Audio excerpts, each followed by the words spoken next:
She was just an old woman with a cane until a flight attendant tried to humiliate her in front of everyone. What no one knew, that woman built the very airline she was being dismissed from, and the storm she unleashed would shake the entire nation. Evelyn Brooks stood at the threshold of Gate 26 like a storm cloud that hadn't yet decided whether to break. The soft murmur of Denver International Airport buzzed around her, babies crying, shoes scuffing vinyl floors, flight announcements echoing off metal beams. But she stood still, centered, composed except for her hands. Those trembled, just slightly, where they rested atop the silver handle of a cane carved with her initials, EB. From a distance, she might have looked like any other elderly traveler. And then an 81-year-old woman in a soft cream coat, sensible shoes, and a string of pearls that gleamed faintly under fluorescent lights. But anyone who really looked, really saw, would notice the quiet current running beneath her stillness. Something old and unbending, like iron beneath silk. She didn't need the cane to walk, not really. It was balance, a measure, a reminder of things once survived. The ticket in her hand read, Flight 778 to Chicago, first class. She was early, always early. Raised 3 children, survived 2 strokes, and buried her husband of 48 years. Early was her religion. Her son had always said, Mama doesn't run late. Time bends around her. She had one reason for this trip, to surprise that son. Jordan Brooks, CEO, founder, the name behind Ascenda Air, a commercial airline on the rise, a company he built with sweat and blueprints and one tired laptop from a coffee shop in Atlanta. He had offices now, teams, a suite in the Loop with his name etched on the door. He didn't know she was coming. And that was the point. It was his 50th birthday, a milestone.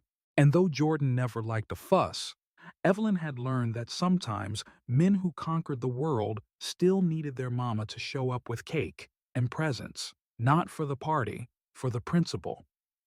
You're never too grown for home, she used to say. She still believed it.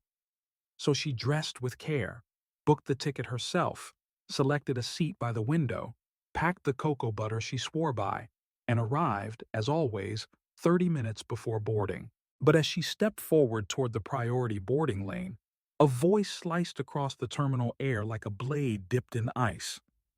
Ma'am, step aside. Boarding hasn't started yet. Evelyn blinked. The young woman in the navy blue uniform barely looked up from her screen. Blonde bun twisted tight, name tag pinned at a perfect angle. Cassandra. Evelyn smiled politely, lifting her boarding pass slightly. I'm in first class, dear. Just need a little help down the bridge when it's time. Bum? Cassandra didn't blink, didn't move. She snapped gum between her teeth and said, without even glancing at the pass, pre-boarding is for active military and platinum-level elites, not early arrivals. She said early like it was a sin. Her tone coated with the kind of indifference reserved for traffic cones and unpaid invoices. Evelyn's eyes narrowed, just a bit, but her voice remained steady. I understand. I'm not asking to board now, just a heads up. I may need assistance when the time comes, that's all. Cassandra exhaled, exasperated by the audacity of a woman trying to exist with dignity. Then she muttered it. Quiet, but clear enough. You people always ask for exceptions. The world didn't stop. Not technically. The flight continued boarding, conversations went on, screens kept flickering with gate changes and delayed flights. But inside Evelyn's chest, something dropped. Not rage, not even offense, memory. It wasn't the first time she'd heard "you people." She'd heard it in South Carolina grocery stores in the 1960s, whispered behind her at PTA meetings, coded into the tones of doctors and landlords and sales clerks who didn't know she had a college degree and a spine forged from the ashes of Jim Crow. But this, in 2024, In an airport her son's company practically built? That's when Evelyn decided not to sit. She moved to the side of the gate, near a row of empty chairs. She stood, not with a hunch, but upright. Her cane clicked gently on the tile, rhythm steady. Her ticket still gripped in one hand, her silence louder than any scream. The young couple nearby caught the shift in air first. The wife frowned, whispered something to her husband. He looked over, then down at Evelyn's boarding pass, then at Cassandra. Across from them, a boy barely old enough to tie his own shoes asked his mother, "Why's that grandma still standing?" The mother glanced up from her phone and frowned. The murmur started, quiet, tension without explosion. That invisible moment where dignity collides with disregard, and even those with no context know something's off. But Cassandra didn't notice. She was too busy complimenting a white businessman's tie as she waved him through. "Go right ahead, sir. Enjoy the flight," she chirped, even lifting a bag into the bin for him. Funny, Evelyn thought. Her legs worked fine when the right person asked. And then, like divine timing, another door opened. A second attendant stepped out from the jet bridge, taller, dark-skinned, hair pulled back into a low bun. Her name tag read, Tamara. She took one look at Evelyn and her face shifted. Not just recognition, reverence. She walked over immediately. No hesitation.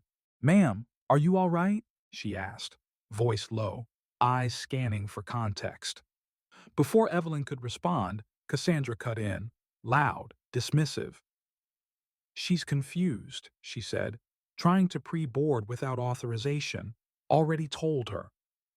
Tamara paused, turned slowly to face Cassandra. "She's in first class," Cassandra scoffed. "She says she is." Tamara took the boarding pass from Evelyn's hand and read it silently. Her jaw tightened. She turned to Cassandra with a calmness so sharp it might as well have been a scalpel. "She should have been on already. Let me escort her." Evelyn nodded softly. "I can walk. Just don't want to do it alone." Tamara smiled. "You won't have to."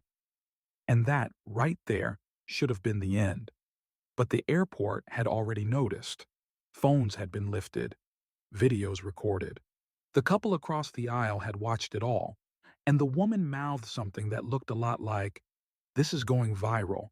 As Evelyn walked down the bridge, arm looped with Tamara's, she didn't look back. She didn't need to.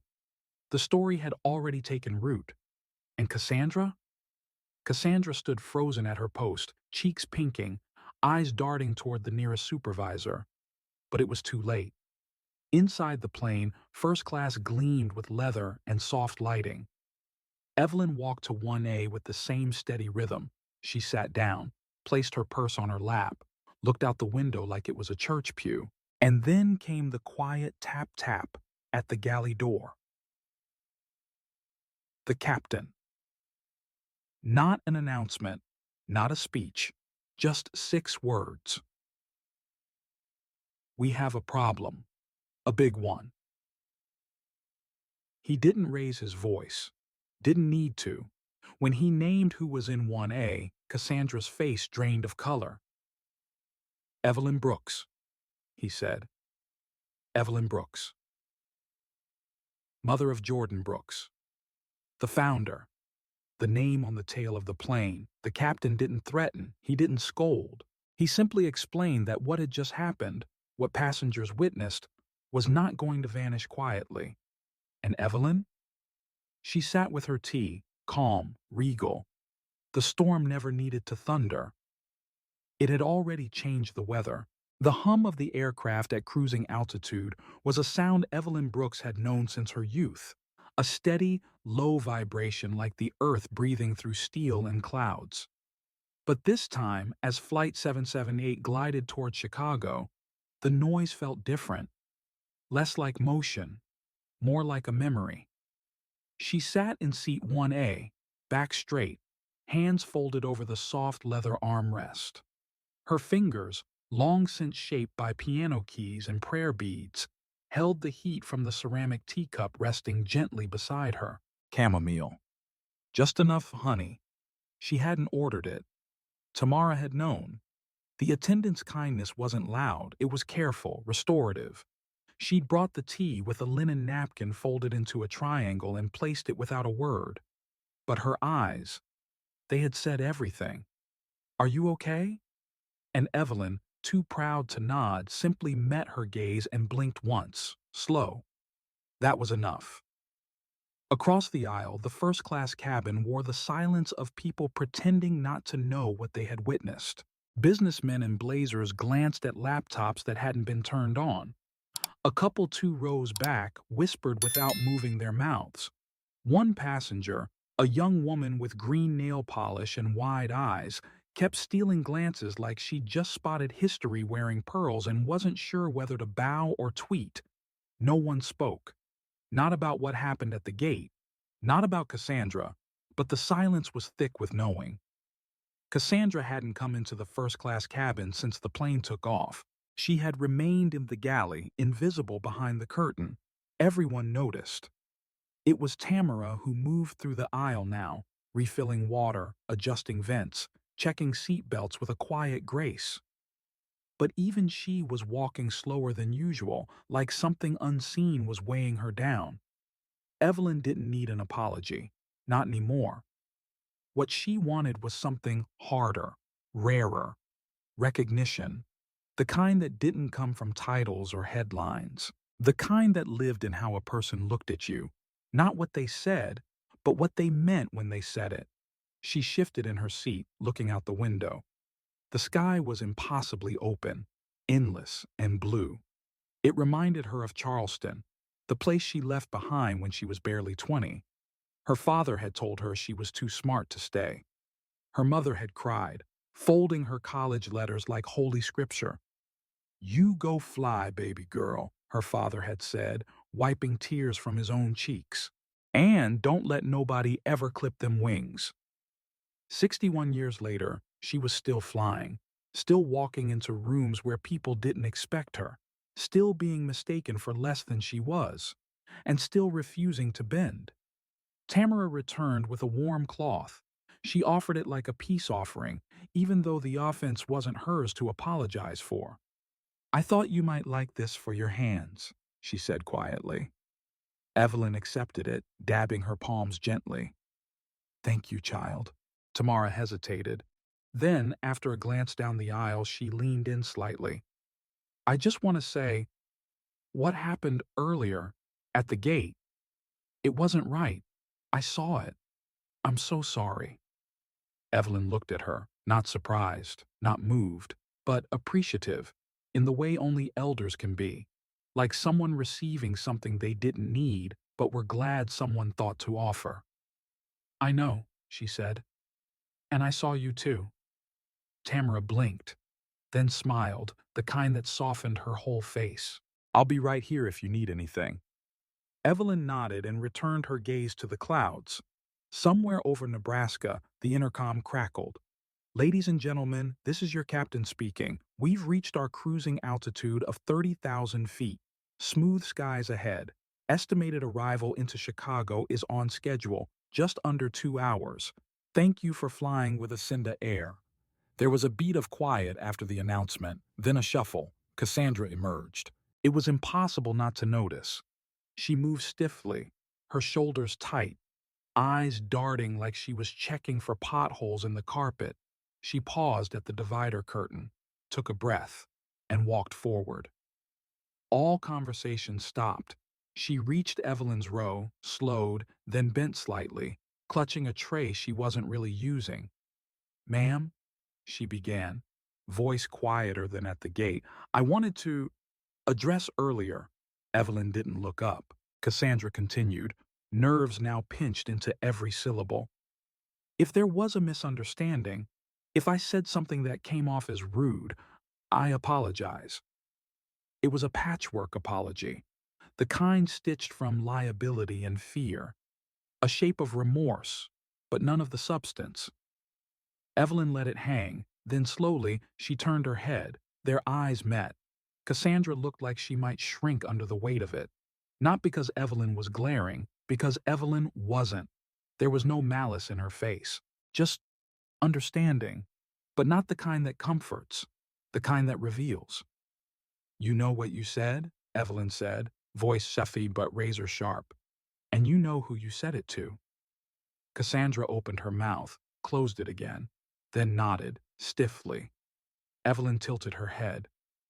"Let me ask you something. If I'd looked different, younger, whiter, taller, would you have read my ticket?" Cassandra didn't respond. "I'm not here to ruin your career," Evelyn continued, "but I won't disappear to save it either." Silence. Cassandra stood frozen, caught between defense and collapse. "You see me now," Evelyn said. "Make sure next time you see the next one before it costs you more than embarrassment." And with that, she turned her gaze back to the window. Cassandra retreated. It was Tamara who came back 10 minutes later. She didn't speak about the moment. She just asked if Evelyn would like another tea. Evelyn smiled this time. "Yes, please." The last hour of the flight passed with a strange kind of reverence. Even the babies didn't cry. Even the business travelers stopped typing. It was as if the entire cabin had been let in on a secret they weren't supposed to know, but now couldn't forget. And when the pilot announced descent, Evelyn folded her napkin slowly, gathered her bag, and smoothed the front of her coat like armor. The airport. She hadn't planned any of that. She just wanted to see her son. But now, she would walk off that plane not just as a mother, not just as a passenger, but as a story the world had already started telling without her permission. And still, she would tell her own version. As the wheels touched down on Chicago soil, Evelyn smiled faintly. "Almost home," she whispered. And somewhere, far beyond the clouds, she swore she could hear her father say again, "Don't let nobody clip them wings." The air in the cabin felt warmer now, not in temperature, but in tension. Not a single word had been spoken to Evelyn Brooks in several minutes, but that didn't mean nothing was happening. It was in the stillness that things truly began to burn. She sat in seat 2A, her spine straight, not from pride but from discipline.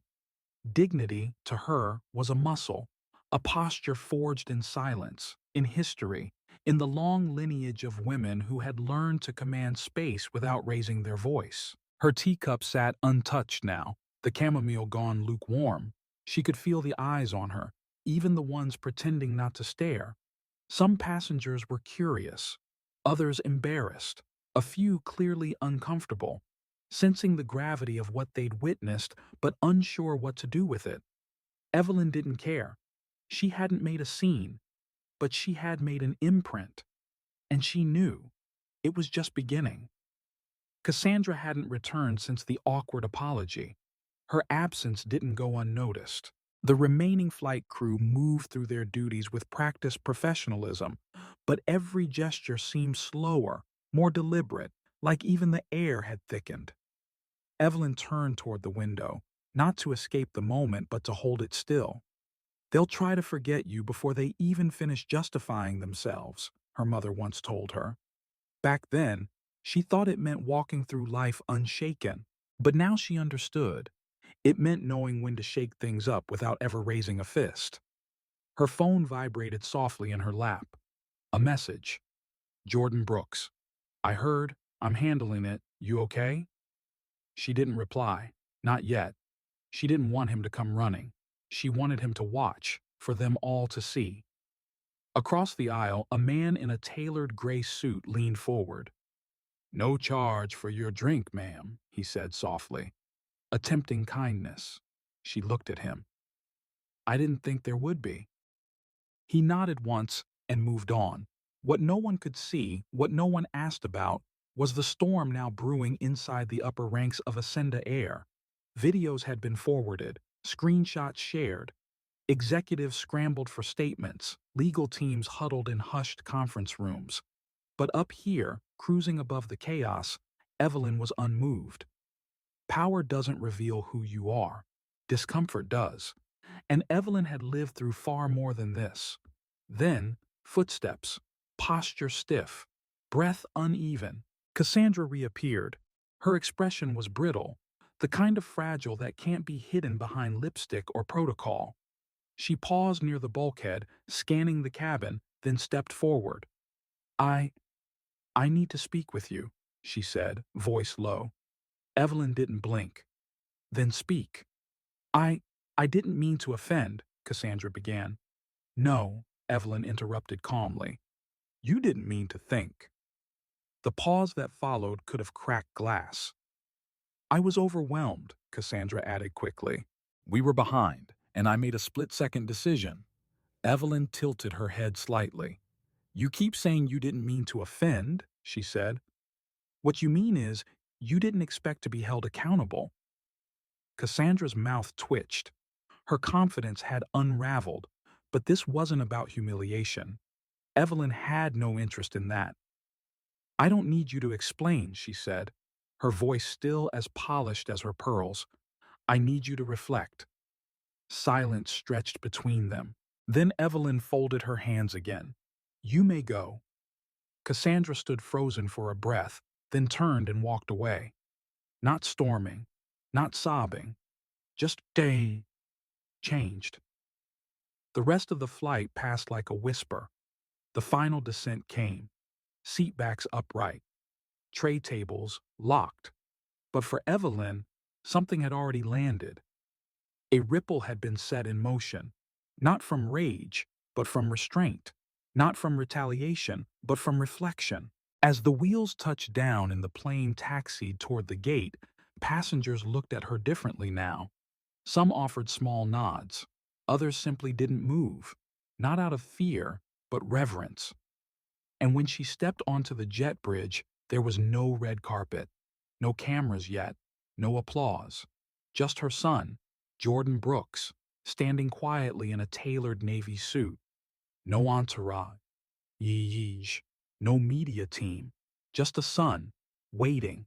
And Evelyn, regal as ever, walked into his arms without a word. In that embrace, there was no need to ask if he understood. He had seen everything, and so had the world. The stillness inside the cabin felt like an inhale held too long. Everything looked the same: leather seats, passengers flipping through in-flight magazines, flight attendants moving through their motions. But beneath the polished surface, the atmosphere had shifted. This wasn't just another flight anymore. Seat 2A wasn't just occupied, it was witnessed. And not just by those close enough to hear the exchange between Evelyn and Cassandra. Word had spread. The man in 3D had whispered to his seatmate. The couple in row 5 exchanged knowing glances. The elderly veteran in 1C gave a slow nod as he returned from the lavatory, like two soldiers silently acknowledging a war only one had fought that day.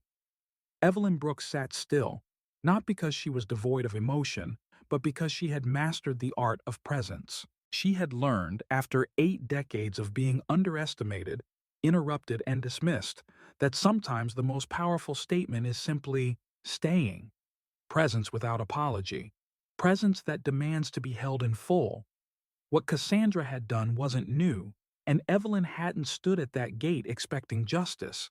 She had stood because dignity required it, because real change never comes from one person getting fired or one apology being made. It comes when silence is finally broken. And silence had been broken. Back in the galley, Cassandra leaned against the wall, arms folded across her chest. Her cheeks were flushed, not just with embarrassment, but something heavier: awareness. She had built an entire career on the belief that she treated people equally, that she followed procedure, not prejudice. But today, she had come face to face with the reflection of her own bias, and there was nothing left to hide behind.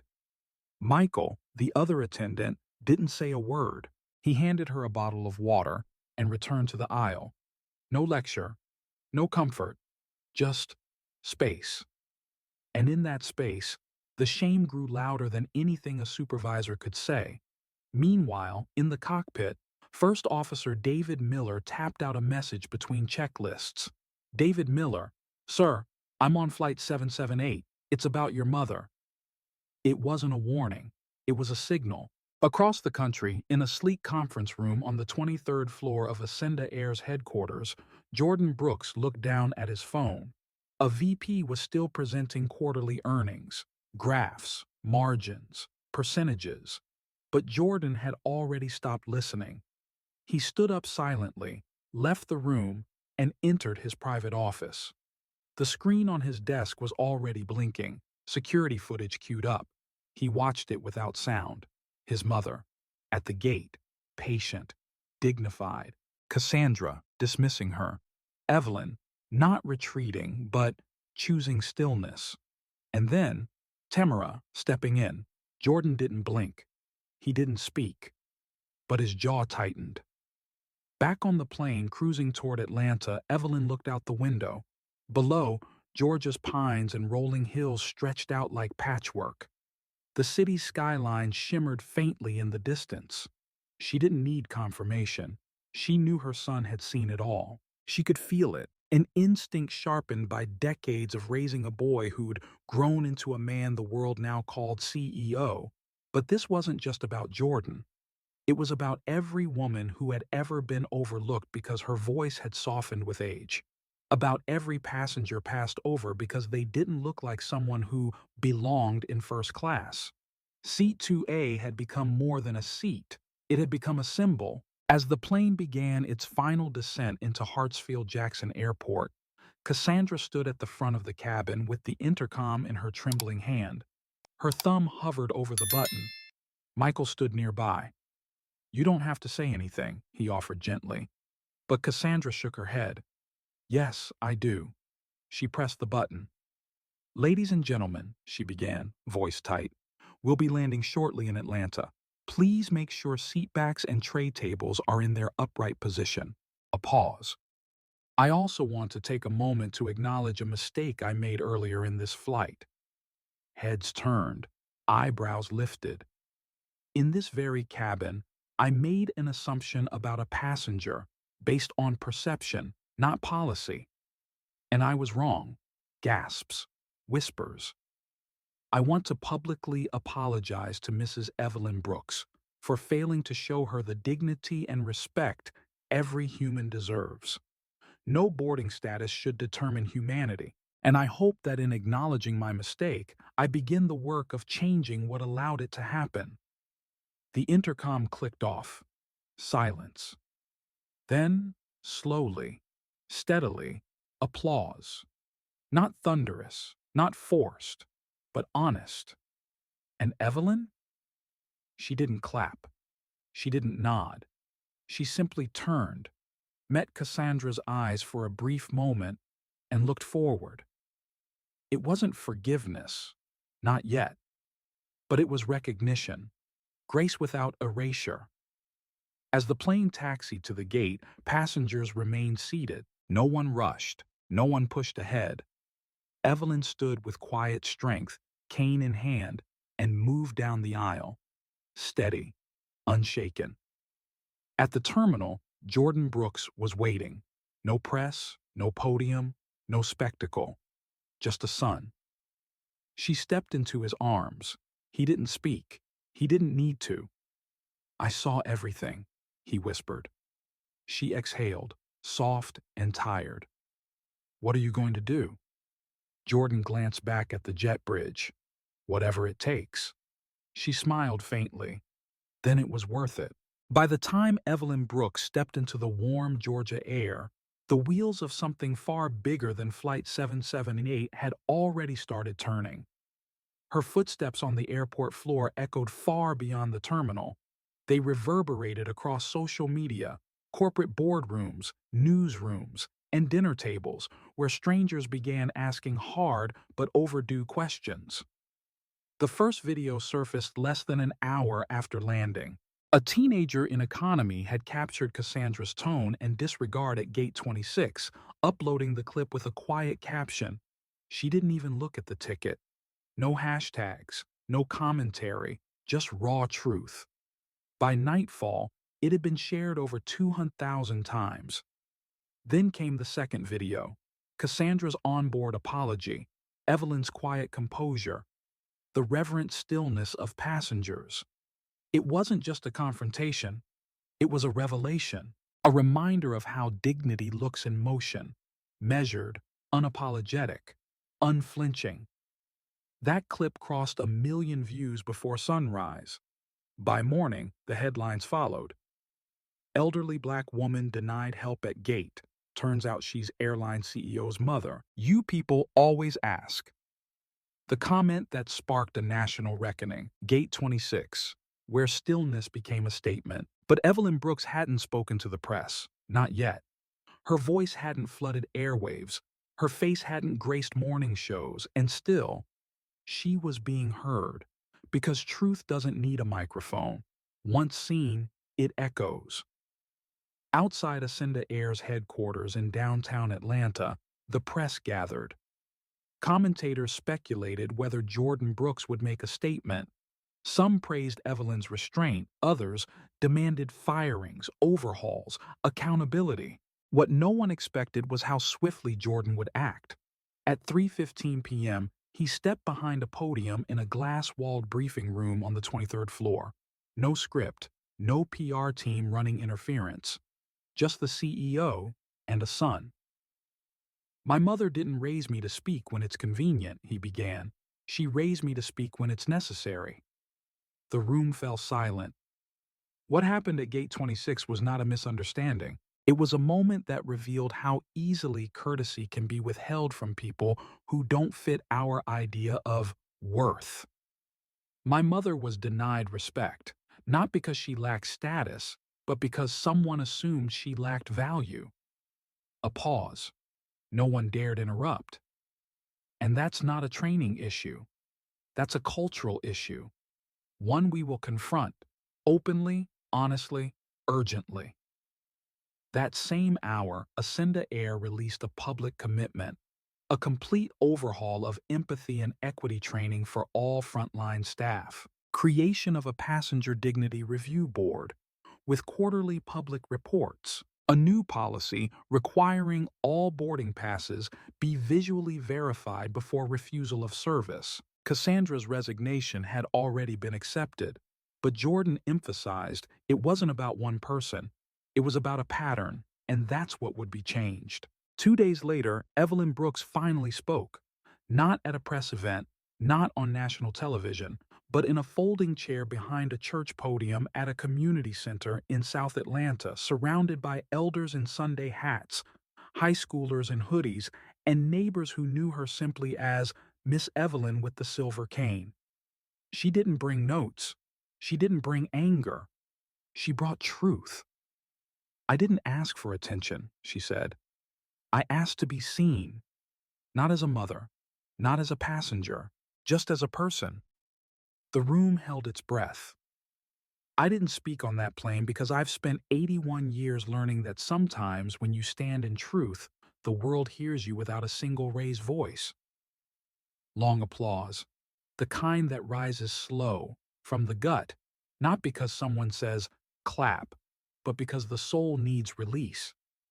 That night, the video of her speech aired on national television. By the next morning, classrooms across the country were discussing her story. The Seat We Deserve. That was the name of the mentorship program she started for young women of color pursuing careers in aviation and transportation. She didn't launch it for headlines. She launched it because she understood this. Change means building seats, not just waiting for someone to offer one. The program began with 20 girls. By year's end, it had over 100. Evelyn didn't run it from an office. She sat at round tables, looked each girl in the eye, and asked, "Tell me about the seat you're building for yourself."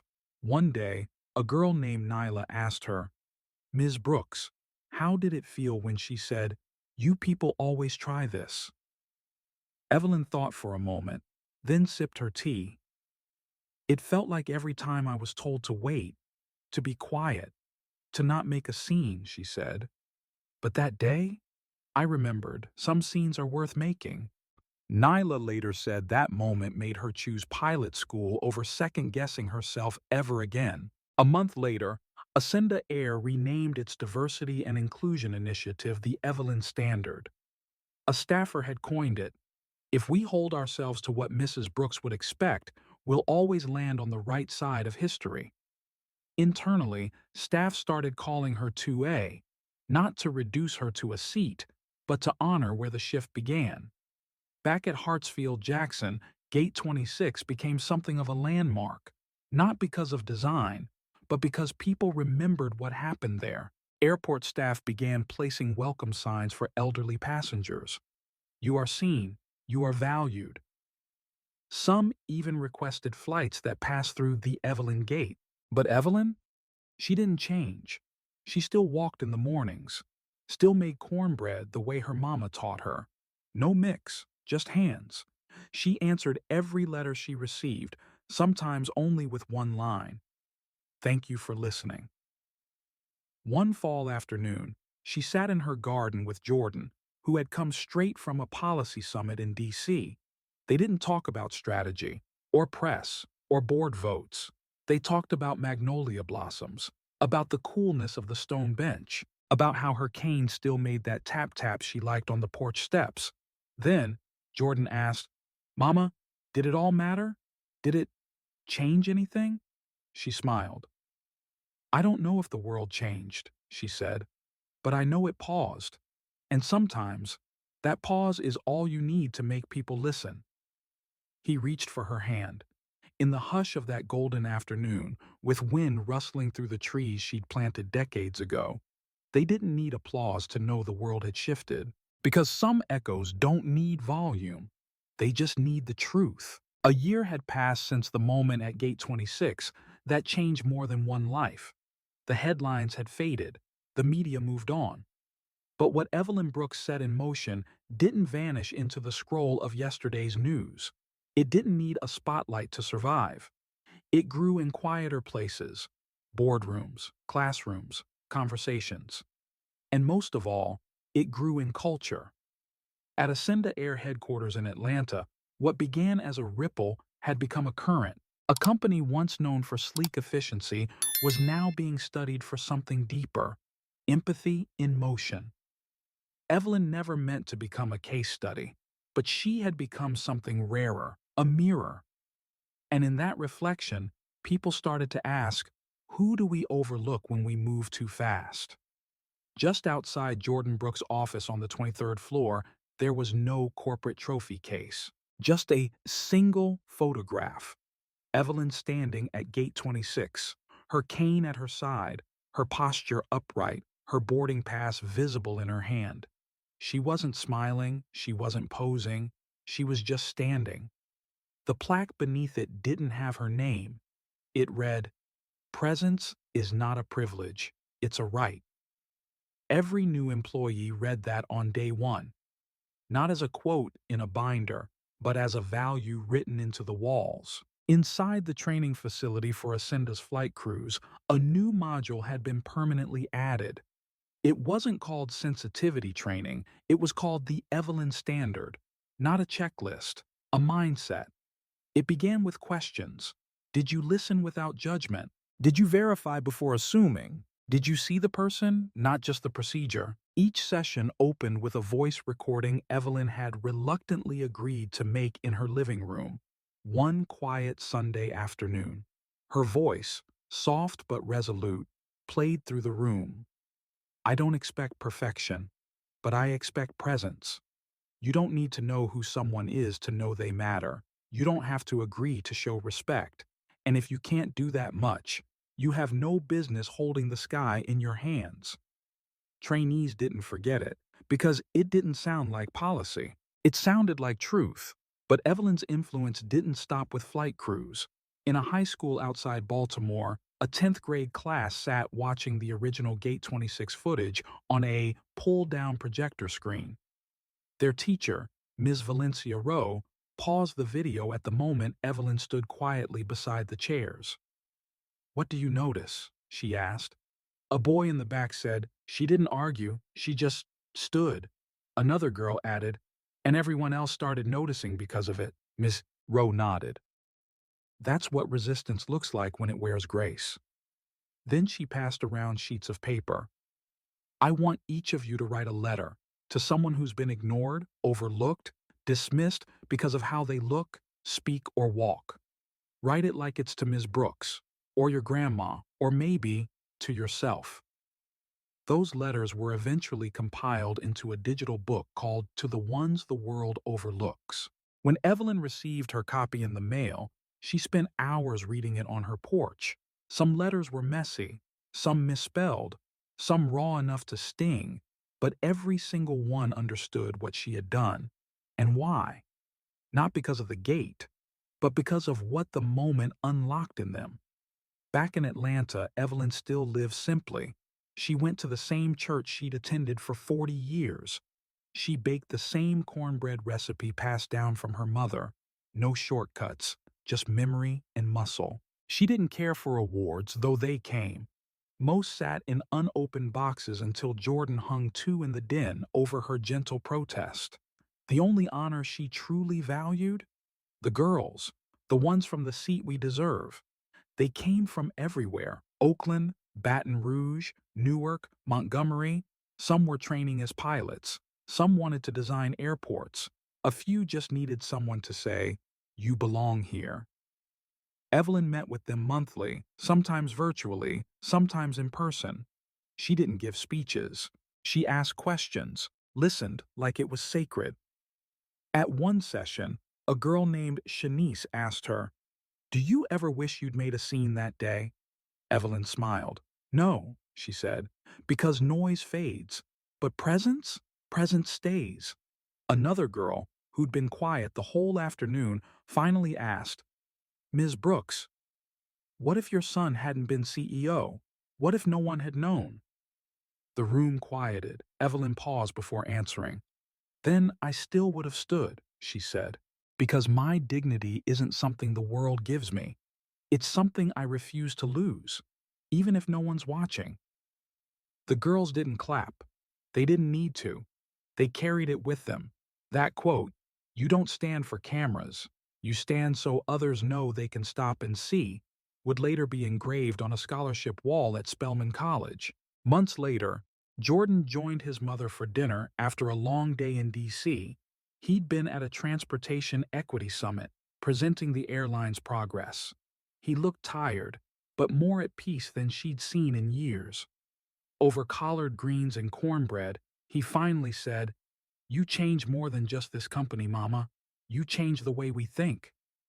Evelyn chuckled softly. "I didn't change anything," she said. "I just made it harder to pretend we don't see what's been in front of us all along." He leaned back, letting her words settle. "You make it sound so simple." She winked. "It's not simple, but it's necessary. Always has been." That night, she walked him to the porch. The magnolia tree they'd planted when he was a boy swayed gently in the breeze. She tapped her cane on the step once, that familiar sound, and stood still as he drove off. She turned toward the night sky. Quiet, clear. She thought of Gate 26, of Seat 2A, of every elder who had once been told to wait quietly, move silently, or ask nicely for what they had already earned. She thought of the girls, of Nilla, of Shanice, of every unseen soul who, after hearing her story, decided they didn't have to shrink to fit someone else's frame. Legacy, she realized, wasn't what you left behind. It was what you gave others permission to carry forward. She smiled. She wasn't waiting for change anymore. She had already made space for it. And finally, after a long year, the world was taking its seat. In a world that often moves too fast to truly see the people within it, Evelyn Brooks reminded us of the power of stillness, of dignity, and of refusing to shrink in the face of dismissal. Her story didn't begin at Gate 26, nor did it end in Seat 2A. It began long before, in decades of strength built quietly, and it lives on now as a lesson etched into the fabric of thousands who witnessed her grace. What made Evelyn's story unforgettable wasn't just the blatant disrespect she endured at the hands of a flight attendant who couldn't be bothered to see past her assumptions. It was the way Evelyn responded. She didn't yell, she didn't plead, she didn't even correct the woman with force. Instead, she stood in the center of a storm and became the eye of it, calm, composed, unmoved. And perhaps that's the most revolutionary act in an age of noise, choosing poise over spectacle. Her journey from silent dismissal to national conversation revealed not just the failures of one employee, but the deeply embedded habits of a society that too often decides worth based on appearances. Evelyn was denied basic kindness not because she lacked merit, but because someone chose not to look deeper. Her age, her race, her cane, they became filters through which she was judged. But Evelyn never flinched. And in not flinching, she taught the world a lesson in what real power looks like. Jordan Brooks, her son and the CEO of Ascenda Air, could have responded with corporate platitudes or behind-the-scenes damage control. Instead, he did what his mother had done all her life. He stood up without shouting. He chose transparency over secrecy, accountability over deflection. He honored not only his mother, but the millions she came to represent, the unseen, the dismissed, the elders who paved the way and are still too often asked to move aside. Evelyn didn't become a viral sensation because she wanted attention. She became a symbol because she demanded decency in a world that often forgets how to give it. When she spoke at the community gathering, she didn't point fingers or deliver scathing indictments. She offered reflection. She offered truth. And most of all, she offered a roadmap for all of us to follow. What can we learn from Evelyn Brooks? First, that silence is not always surrender. Sometimes it is the loudest kind of resistance. In that moment at the gate, when Evelyn refused to sit down, she wasn't waiting for service. She was holding space for dignity to re-enter the room. Every second she stood there was a second the world had to confront what it was ignoring. Second, we learned that grace is not weakness. It is strength honed through experience. When Evelyn finally spoke, her words were sharp not because they cut with anger, but because they were forged in truth. She didn't demand an apology. She allowed the situation to reveal itself. And when it did, it was undeniable. Third, we are reminded that representation is not about fame. It's about presence. It's about being seen for who you truly are and making space for others to be seen too. Evelyn became a mirror, reflecting not only the injustice of the moment, but the potential for redemption when people choose to listen. The creation of the Seat We Deserve program was not just a response to injustice.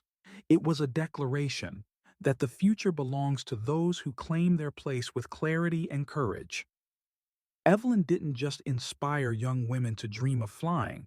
She showed them how to rise when the world tries to keep them grounded. And finally, her story reminds us of something deeply personal.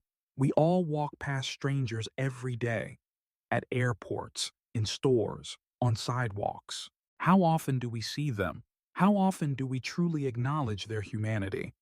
Evelyn's story is a call to slow down, to look closer, to listen better. In practical terms, this means challenging our biases before they become behavior. It means choosing empathy even when it's inconvenient. It means creating environments at work, at school, in our homes where people feel seen without having to earn it. Because the truth is, everyone is fighting a battle we cannot see. Everyone has a story. And the way we treat people in the smallest moments reveals who we are in the biggest ways. Evelyn never wanted to go viral. She wanted to get to her seat. But in doing so, she reminded us that the path to justice isn't always loud. Sometimes it's paved in quiet strength, one steady step at a time. So the next time you find yourself in a position of power, no matter how small, ask yourself, am I lifting someone up or pushing them aside? Am I listening or assuming? Am I making room or guarding space. Let Evelyn Brooks be our guide. Let her story remind us that dignity is not a luxury, it's a right. And when that right is denied, the echo it leaves behind can shake a nation.